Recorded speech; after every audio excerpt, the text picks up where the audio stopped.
प्रशांत कोरटकरला जामीन नाहीच. प्रशांत कोरटकरच्या जामीन अर्जावर 1 तारखेला पुन्हा सुनावणी होणार. 1 तारखेपर्यंत प्रशांत कोरटकरला तुरुंगाची हवा खावी लागणार. प्रशांत कोरटकरची मर्सिडीज कार पोलिसांकडून जप्त. चंद्रपूरमध्ये कोरटकर मर्सिडीज घेऊन गेल्याची माझानं दिली होती बातमी. पोलिसांकडून कोरटकरच्या दोन्ही गाड्या जप्त. मनसेकडून गुढीपाडवा मेळाव्याची जोरदार तयारी. जवळपास 70,000 कार्यकर्ते बसू शकतील अशी आसन व्यवस्था. मेळाव्यात राज ठाकरे काय बोलणार याकडे लक्ष. गुढीपाडवा मेळाव्यासाठी मनसैनिक विविध संकल्पना साकारत शिवतीर्थावर दाखल. रेल्वे इंजिन असलेल्या साड्या घालून महिला मनसैनिकांची मेळाव्यासाठी एंट्री. मेळाव्याआधी पालघरमध्ये मनसेतली धुसफूस बाहेर. गुढीपाडवा मेळाव्यासाठी आवाहन करणाऱ्या बॅनरवरील अविनाश जाधव यांच्या फोटोला मनसे पदाधिकाऱ्यांनी काळं फासलं. मनसेच्या गुढीपाडवा मेळाव्यासाठी पुण्यातून मोठ्या संख्येनं कार्यकर्ते मुंबईच्या दिशेनं रवाना. राज ठाकरे मेळाव्यात कोणत्या मुद्द्यांवर बोलणार, मनसे कार्यकर्त्यांचं लक्ष. मनसेच्या पाडवा मेळाव्यासाठी नाशिकचे पदाधिकारी आणि कार्यकर्ते मुंबईकडे रवाना. मुंबईत मनसेचं जोरदार शक्तीप्रदर्शन. राज ठाकरेंचा पक्ष सध्या भाजपचा मित्रपक्ष आहे, त्यामुळे त्यांची भूमिका तशीच असेल. राज ठाकरेंच्या गुढीपाडवा मेळाव्यावर संजय राऊतांचा निशाणा. मराठी माणसाला कमजोर करणाऱ्या भूमिका राज ठाकरेंनी घेऊ नये, राऊतांचा टोला. नागपूरमध्ये गुढीपाडव्याला पंतप्रधान मोदी आणि मोहन भागवत एकाच मंचावर. पंतप्रधान म्हणून नरेंद्र मोदी पहिल्यांदाच RSSच्या मुख्यालयात. पंतप्रधान नरेंद्र मोदींचं नागपूरकरांकडून जल्लोषात स्वागत. मोदींच्या गाडीवर मोठ्या प्रमाणावर पुष्पवृष्टी करत स्वागत. नागपूरमध्ये माधव नेत्रालयाच्या भूमिपूजनाच्या कार्यक्रमावेळी पंतप्रधान मोदींकडून संघाचं कौतुक. भाषणादरम्यान संघाच्या सेवा कार्याची मोदींकडून तोंड भरून स्तुती. स्वातंत्र्याआधी डॉक्टर हेडगेवार आणि गुरुजींनी राष्ट्रीय चेतना वाढवली. आज त्या कार्याला वटवृक्षाचं रूप. पंतप्रधान मोदींकडून संघाचं कौतुक. RSS भारताच्या राष्ट्रीय संस्कृतीचा न मिटणारा अक्षय्य वटवृक्ष, मोदींचं वक्तव्य. जिथे सेवा कार्य तिथं स्वयंसेवक. नैसर्गिक आपत्ती असो किंवा काहीही, कोणत्याही संकटात स्वयंसेवक सैनिकासारखे पोहोचतात, मोदींचं वक्तव्य. तर मोदींकडून स्वतःचाही स्वयंसेवक असाच उल्लेख. स्वयंसेवकांविषयी बोलताना हम असा उल्लेख. अटल बिहारी वाजपेयींनी राजधर्माचं पालन करण्याचा दिलेला धडा RSSनं मोदींना शिकवावा. राष्ट्रीय स्वयंसेवक संघाचे सरसंघचालक मोहन भागवतांनी मोदींना राजधर्माचं पालन करायला सांगितलं पाहिजे. मोदींच्या नागपूर दौऱ्यावरून अबू आझमींची टीका. नागपूरमध्ये पंतप्रधान मोदींनी डॉक्टर हेडगेवारांच्या स्मारकाचं घेतलं दर्शन. सोबत सरसंघचालक मोहन भागवत, मुख्यमंत्री देवेंद्र फडणवीस, भैयाजी जोशी आणि नितीन गडकरीही उपस्थित. हेडगेवार स्मृती भवनामध्ये पंतप्रधान मोदींचा अभिप्राय. डॉक्टर हेडगेवार आणि गोळवलकर गुरुजींना अभिवादन. पंतप्रधान मोदींकडून दीक्षाभूमीला जाऊन डॉक्टर बाबासाहेब आंबेडकरांना अभिवादन. 12 ते 13 मिनिटं पंतप्रधानांची दीक्षाभूमीवर भेट. पंतप्रधान नरेंद्र मोदींच्या हस्ते नागपूरमध्ये माधव नेत्रालयाच्या नव्या इमारतीची पायाभरणी. माधव नेत्रालयानं अनेक दशकांपासून लाखो लोकांची सेवा केली. आता अजून या सेवा कार्याला अधिक गती मिळेल, मोदींचं वक्तव्य. देशात गरिबाला चांगला उपचार मिळावा यासाठी आरोग्य क्षेत्रामध्ये माधव नेत्रालयाचं कार्य. पंतप्रधान मोदींचं वक्तव्य. गरिबांची मुलंही डॉक्टर व्हावीत यासाठी मातृभाषेत वैद्यकीय शिक्षण, मोदींची माहिती. सेवा कार्यामागे संघ विचारांची प्रेरणा. संघाचे जवळपास 1.5 लाख सेवा प्रकल्प. सरसंघचालक मोहन भागवतांची माहिती. सर्वांवरील प्रेमापोटी संघ स्वयंसेवक काम करतात, भागवतांचं वक्तव्य. महाकुंभमधील गर्दी सनातन संस्कृतीशी संबंध अधोरेखित करणारी. महाकुंभात स्वयंसेवकांनी लाखो लोकांची सेवा केली. पंतप्रधान मोदींचं महाकुंभवर भाष्य. नागपुरातल्या बाजार गावातील सोलार इंडस्ट्रीजमधील टेस्टिंग रेंजचं पंतप्रधान मोदींच्या हस्ते उद्घाटन. भविष्यात सोलार इंडस्ट्रीज भारतीय सैन्य सज्जतेसाठी अनमेड एरियल सिस्टीम आणि ड्रोन तयार करून देणार. उद्धव ठाकरे 16 एप्रिलला नाशिक दौऱ्यावर. ठाकरेंच्या शिवसेनेचं नाशिकमध्ये 1 दिवसीय शिबिर. उद्धव ठाकरे करणार शिवसैनिकांना मार्गदर्शन. महाविकास आघाडीला विरोधी पक्षनेता नेमता येत नाही याचं दुर्दैव. मंत्री राधाकृष्ण विखे पाटलांची टीका. मवियानं आधी स्वतःचं घर सांभाळावं, विखे पाटलांचा सल्ला. संजय राऊतांच्या नरकातला स्वर्ग पुस्तकाचं लवकरच प्रकाशन होणार। एप्रिलच्या दुसऱ्या आठवड्यात पुस्तकाचं प्रकाशन होणार असल्याची माहिती राऊतांनी 100 दिवस कारागृहामध्ये घालवले त्याबाबतची इनसाइड स्टोरी पुस्तकात। साध्वी प्रज्ञासिंग ठाकूर यांचा मालेगाव दौरा अखेर रद्द। हिंदू सकल समाजाच्या संत संमेलनाला साध्वी प्रज्ञासिंग उपस्थित राहणार होत्या। मुस्लिम संघटनांचाही होता प्रज्ञासिंग यांच्या दौऱ्याला विरोध। साध्वी प्रज्ञासिंग 2008च्या मालेगाव बॉम्बस्फोटातील आरोप। नाशिकमध्ये हिंदू सकल समाजाच्या संत संमेलनामध्ये औरंगजेबाच्या कबरीला विरोध। कबर तोडणार नाही तोपर्यंत औरंगजेब मरणार नाही। जैन मुनी महावीर मिशन ट्रस्टच्या निलेशचंद्र मुनी महाराजांचं विधान। कुणाल कामराला 3rd डिग्री देण्याच्या वक्तव्यावर मंत्री शंभूराज देसाई ठाम। कुणाल कामरानं कबुली न दिल्यास पोलिसांचा टायरमधील पाहुणचार द्यावा लागेल, देसाईंचं वक्तव्य। पट्टण कोडोलीमधल्या छत्रपती शिवाजी महाराज चौकामध्ये मध्यरात्री शिवरायांचा पुतळा उभारला। अनेक वर्षांपासून या ठिकाणी महाराजांचा पुतळा उभा करण्याची शिवभक्तांची मागणी। पुतळ्याजवळ पोलिसांचा बंदोबस्त। राज ठाकरे यांच्यासाठी शिर्डीतील महाराष्ट्र सैनिकाची कोल्हापूर ते मुंबई पदयात्रा। शिर्डीतील प्रमोद आरणे या महाराष्ट्र सैनिकानं कोल्हापुरातील महालक्ष्मी मंदिरापासून ते शिवाजी पार्कपर्यंत केली यात्रा पूर्ण। बीडमध्ये वैयक्तिक भांडणातून माथेफिरू करून मशिदीमध्ये स्फोट करण्याचा प्रयत्न। स्फोटामध्ये फक्त मशिदीमधील फरशी फुटली। स्फोटाचं कारण अद्याप अस्पष्ट। पोलिसांकडून शांततेचं आवाहन।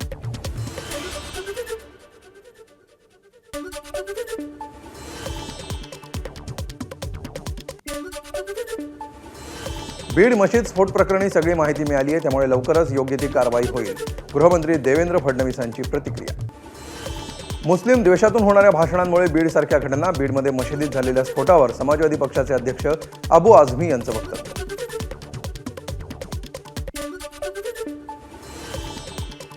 नवी मुंबईतल्या महानगरपालिकेचा 2 स्कॉच पुरस्कारानं गौरव। कार्यक्षम आणि शाश्वत जलव्यवस्थापन प्रणाली आणि कॅन्सर विषयक काळजी घेणाऱ्या कार्यप्रणालीसाठी 2 प्रतिष्ठित पुरस्कार प्रदान। राज्य सहकारी बँकेची नागपूर जिल्हा बँकेवर संस्थात्मक प्रशासक म्हणून नेमणूक। पहिल्यांदाच एखाद्या बँकेवर दुसऱ्या बँकेची प्रशासक म्हणून निवड।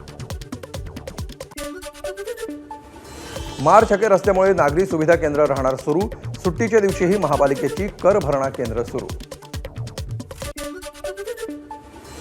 राज्य सहकारी बँकेची नागपूर जिल्हा बँकेवर संस्थात्मक प्रशासक म्हणून नेमणूक। एखाद्या बँकेवर दुसऱ्या बँकेची पहिल्यांदाच निवड। मलबार हिलमध्ये साकारलेल्या निसर्ग उन्नत मार्गाचं लोकार्पण। मुंबईतील नागरिकांना दररोज पहाटे 5 ते रात्री 9 दरम्यान निसर्ग उन्नत मार्गाला भेट देता येणार। सोनं खरेदीसाठी पुणेकरांची गर्दी। सोन्याचे भाव गगनाला भिडले असले तरीही गुढीपाडव्याच्या मुहूर्तावर नागरिकांचा सोनं खरेदीकडे कल। पुणे विभागाला मिळाल्या नवीन 40 लाल परी बस। उन्हाळी सुट्टीमध्ये प्रवाशांना होणार फायदा। स्वारगेट, शिवाजीनगर, इंदापूर आणि बारामती या 4 विभागात प्रत्येकी 10 एसटी बस दिल्या। तीर्थक्षेत्र असलेल्या माहूरसाठी राज्य सरकारकडून 5 नव्या बसेस उपलब्ध। गुढीपाडव्याच्या मुहूर्तावर आमदार भीमराव केराम यांच्या हस्ते बसेसचं लोकार्पण। यावेळी केराम यांनी नव्या बसमधून दत्त शिखरपर्यंत केला प्रवास। राज्यात 5 दिवस वादळी पावसाचा इशारा। हवामान विभागाचा अंदाज। तर मुंबईमध्ये विजांच्या गडगडाटासह पाऊस बरसणार असल्याचा अंदाज। ठाण्यामध्ये जय अंबे माँ चैत्र नवरात्रोत्सवाचा उत्साह। देवी मातेच्या प्राणप्रतिष्ठेवेळी उपमुख्यमंत्री एकनाथ शिंदेंकडून पूजन।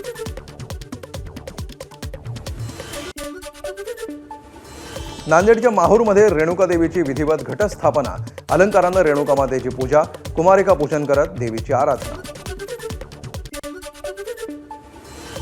शिर्डीत साई भक्तांना मिळणार 5 लाखांपर्यंत विमा संरक्षण। साई संस्थानाचा मोठा निर्णय। घरातून निघाल्यानंतर साई मंदिरामध्ये दर्शन घेईपर्यंत काही घटना घडली तर 5 लाखांपर्यंत विमा मिळेल। तिरुपती, पंढरपूर आणि शिर्डीप्रमाणे आता त्र्यंबकेश्वरमध्ये सुद्धा मिळणार बुंदीच्या लाडवांचा प्रसाद। विश्वस्त स्वप्नील शेलार आणि इतर मंदिरातील विश्वस्तांच्या पुढाकारानं आजपासून प्रसाद सेवा सुरू। कोकणात देखील गुढीपाडव्याचा उत्साह। विविध संस्था आणि संघटनांनी एकत्रित येत काढली मिरवणूक। गुढीपाडव्यानिमित्त पंढरपूरमधील विठ्ठल रुक्मिणी मंदिरामध्ये फुलांची आकर्षक सजावट। रांजणगाव महागणपतीच्या नानासाहेब दिनकरराव पाचुनकर पाटील यांच्याकडून सजावट सेवा।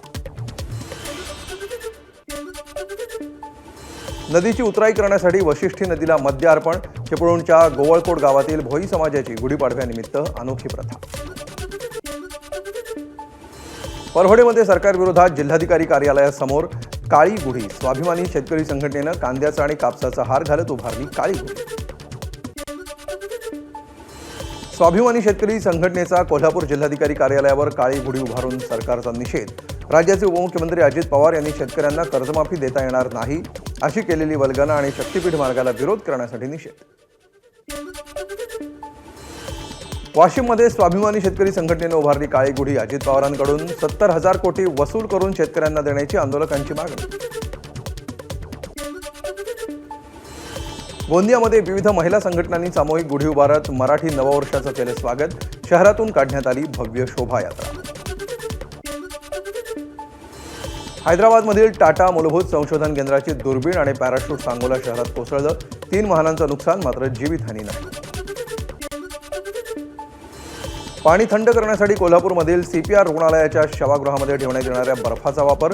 रुग्णालयाच्या बाहेर नारळ पाणी आणि थंड लस्सी मठ्ठा विकणाऱ्यांचा प्रताप. संतप्त नागरिकांचा विक्रेत्याला सूट. लग्नात नाचताना धक्का लागल्यामुळे तरुणाची हत्या. अल्पवयीन मुलांनी हत्या करून मृतदेह भातसा नदीत फेकला. ठाणे जिल्ह्यातल्या शहापूरमधली घटना.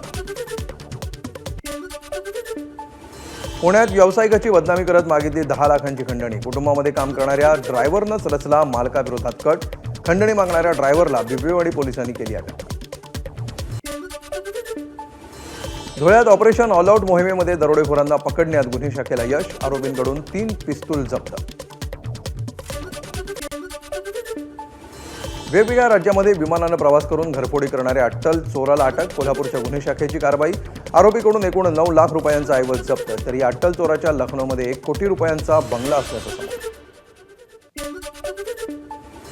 अहिल्यानगर जिल्ह्यामध्ये सोनसाखळी चोरांच्या टोळीतील 4घांना अटक. आरोपींकडून 156 ग्रॅम सोन्याचे दागिने जप्त. अकोल्याच्या रेल्वे स्थानकावर 16 मार्चला 3 चोरट्यांच्या हल्ल्यामध्ये हेमंत गावंडे तरुणाचा मृत्यू. या प्रकरणी पोलिसांकडून आरोपीला अटक. आरोपीला फाशीची शिक्षा करण्यासाठी नागरिकांचा कॅन्डल मार्च. छत्तीसगडमधल्या नक्षलवादी हल्ल्याचा व्हिडिओ समोर. पोलीस आणि नक्षलवाद्यांची चकमक कॅमेऱ्यात कैद. सुकमामधल्या कालच्या चकमकीमध्ये 17 नक्षलवाद्यांचा खात्मा. चकमकीमध्ये 4 पोलीसही जखमी. गडचिरोलीत आदिवासी नागरिकाची नक्षलवाद्यांकडून हत्या करून मृतदेह नाल्यात फेकल्याची माहिती. विरारच्या आगाशी चाळपेठ भागामध्ये बँकेजवळ फूड डिलिव्हरी बॉयच्या अंगावर झाड कोसळलं. सुदैवानं तरुण थोडक्यात बचावला. झाड पडतानाची घटना CCTVत. सांगोला शहरातील खडतरे गल्लीमध्ये टाटा कंपनीनं अवकाश संशोधनासाठी सोडलेला बलून कोसळला. बलून कोसळल्यामुळे वाहनांचं मोठं नुकसान. कोल्हापूर जिल्ह्यातील कागल निढोरी राज्यमार्गावर दूधगंगा नदीवर भीषण अपघात. संरक्षण कठडा तोडून दूधगंगा नदीच्या पात्रात कंटेनर कोसळला. अपघातामध्ये 1 जण गंभीर जखमी. नांदेडमधील मुख्य रस्त्यावरील उच्च दाबाच्या विद्युत डीपीला आग. तापमान वाढल्यामुळे शॉर्ट सर्किट होऊन आग लागल्याचा प्राथमिक अंदाज.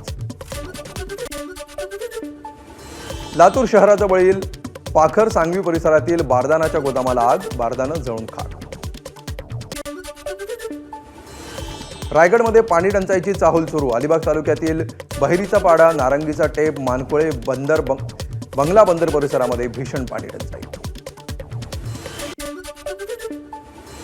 जालना जिल्हाधिकारी कार्यालयासमोर स्वाभिमानीच्या पदाधिकाऱ्यांनी उभारली शेतमालाची गुढी. कर्जमाफीच्या मागणीसाठी स्वाभिमानी शेतकरी संघटनेचे कार्यकर्ते आक्रमक. धर्मरक्षक अहिल्यादेवी होळकर एक युग हा चित्रपट 23 तारखेला प्रेक्षकांच्या भेटीला येणार. मुख्य भूमिकेत असलेल्या अश्विनी महांगणेंनी टीमसह दिली जेजुरी गडाला भेट. बिहारमध्ये नितीश कुमार यांच्या नेतृत्वात विधानसभा निवडणुका लढणार. बिहार निवडणुकीपूर्वी केंद्रीय मंत्री अमित शहांची पाटण्यामध्ये मोठी घोषणा. 16 आणि 17 एप्रिलला प्रकाश आंबेडकर बिहार दौऱ्यावर. बोधगयाला होणाऱ्या महाबोधी महाविहार मुक्ती चळवळीमध्ये होणार सहभागी. महाबोधी महाविहार बौद्धांच्या हाती येईपर्यंत भारतीय बौद्ध महासभा आणि वंचितचा लढा सुरूच राहणार, आंबेडकरांचं वक्तव्य. जम्मू काश्मीरमध्ये चैत्र नवरात्रीच्या पहिल्या दिवशी भाविकांची वैष्णोदेवी मंदिरात गर्दी. पहिल्या दिवशी मा शैलपुत्रीची पूजा. पुरीमध्ये वाळू कलाकार सुदर्शन पटनायक यांनी साकारलं वाळू शिल्प. हिंदू नववर्षाच्या दिल्या शुभेच्छा. एबीपी माझा, उघडा डोळे बघा नीट.